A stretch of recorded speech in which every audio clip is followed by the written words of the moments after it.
္ဂလာပါရှင်အားလုံးပဲစိတ်ဓာတ်ဒုက္ခကာယဒုက္ခနှပြသောဒုက္ခတို့နှင့်ပြည့်စုံကြပါစေရှင်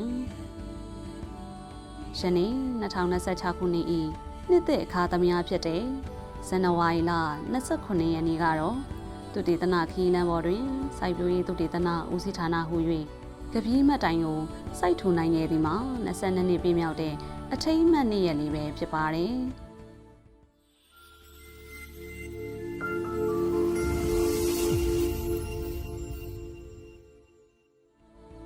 စိုက်ပျိုးရေးသုတေသနဦးစီးဌာနကို1954ခုနှစ်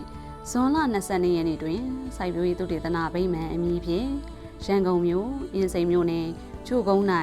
စတင်တည်ထောင်ခဲ့တာပဲဖြစ်ပါတယ်1982ခုနှစ်မှာတော့ပြည်မနာမြို့နယ်ရေစင်းသို့ပြောင်းရွှေ့ဖွင့်လှစ်ခဲ့ပြီး2004ခုနှစ်ဇန်နဝါရီလ29ရက်နေ့တွင်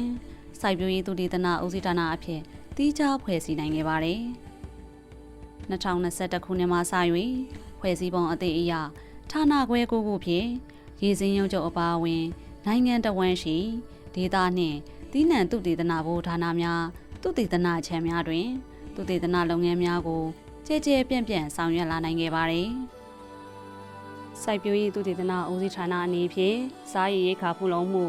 အာဟာရပြည့်ဝပေးကင်းလုံခြုံမှုလူမှုစီးပွားဖွံ့ဖြိုးတိုးတက်မှုရေရှည်တည်တံ့ခိုင်မြဲသောစိုက်ပျိုးရေးနှင့်ဝင်းမြူရေးအတွက်စိုက်ပျိုးထုတ်လုပ်မှုကွင်းဆက်တစ်လျှောက်လုံးတွင်အားလုံးပါဝင်ပြီးစမ်းသစ်သောစိုက်ပျိုးရေးသုတေသနနှင့်ဖွံ့ဖြိုးတိုးတက်ရေးတို့ကိုဆောင်ရွက်ရန်ဆိုတဲ့မျှော်မှန်းချက်များထားရှိပြီးသုတေသနခရီးလမ်းကိုမရက်မနာရှောက်လန်းနေကြတာပဲဖြစ်ပါတယ်။ဒီလိုခရီးလမ်းတစ်လျှောက်စီမှာတော့စိုက်ပျိုးရေးဝင်းမြူရေးနှင့်အစဲများဝန်ကြီးဌာနပြည်ထောင်စုဝန်ကြီးဒုတိယဝန်ကြီးများညွှန်ကြားရေးမှူးချုပ်ဒုတိယညွှန်ကြားရေးမှူးချုပ်များနှင့်တာဝန်ရှိသူများ၏လမ်းညွှန်ထိန်ကြားမှုအောက်တွင်လုပ်ငန်းများကိုအောင်မြင်စွာအကောင့်ထဲပေါ်ဆောင်ရွက်လျက်ရှိပါသည်။ဒေသအလိုက်ရေမြေရာသီဥတုနှင့်ကိုက်ညီသည့်အထွတ်နှုံကောင်းအရည်အသွေးကောင်းသည့်နံမျိုးများဝင်းမြူရွေးချယ်ထုတ်လုပ်ခြင်းစံသစ်သောစိုက်ပျိုးရေးသိပ္ပံနှင့်ဤပညာများစဉ်ဆက်မပြတ်ဖော်ထုတ်ခြင်းတို့ကိုအဓိကလုပ်ငန်းစဉ်9ရက်အဖြစ်ချမှတ်ဆောင်ရွက်လျက်ရှိပါသည်။2025-2026ခုနှစ်အတွင်းသီးနှံမျိုးသစ်12မျိုးဤပညာရှင်မျိုးတို့ကိုအောင်မြင်စွာဖော်ထုတ်နိုင်ခဲ့ပြီး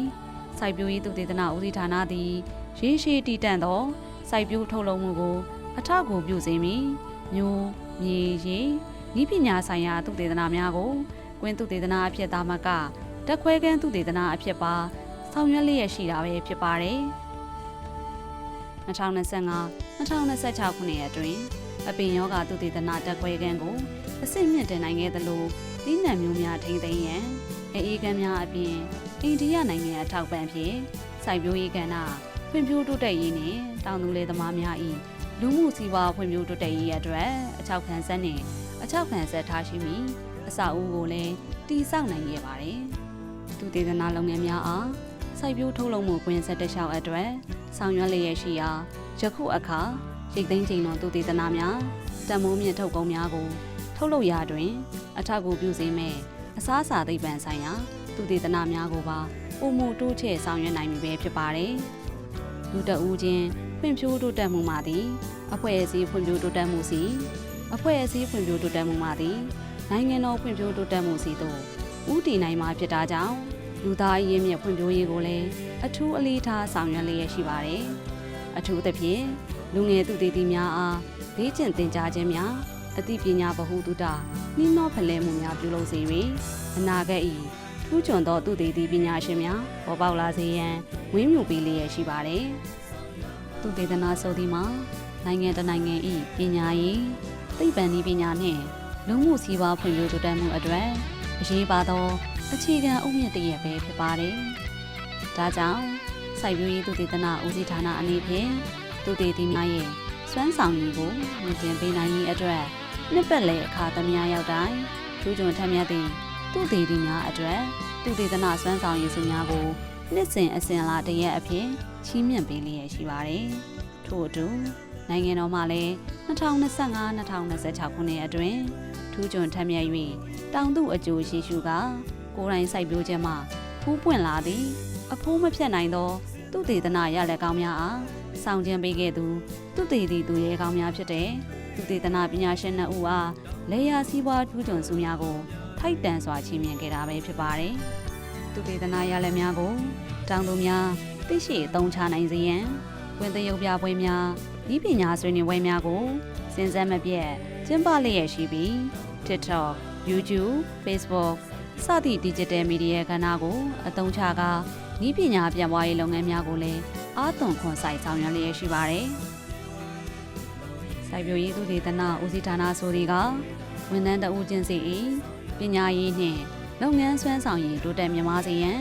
အစဉ်တစိုက်အားပေးထောက်ခံပေးနေရုံမကဝန်ထမ်းမိသားစုများအတွက်လည်းနှွေးထွေးလုံခြုံသောမိခင်ရင်ခွင်တစ်ခုပမာ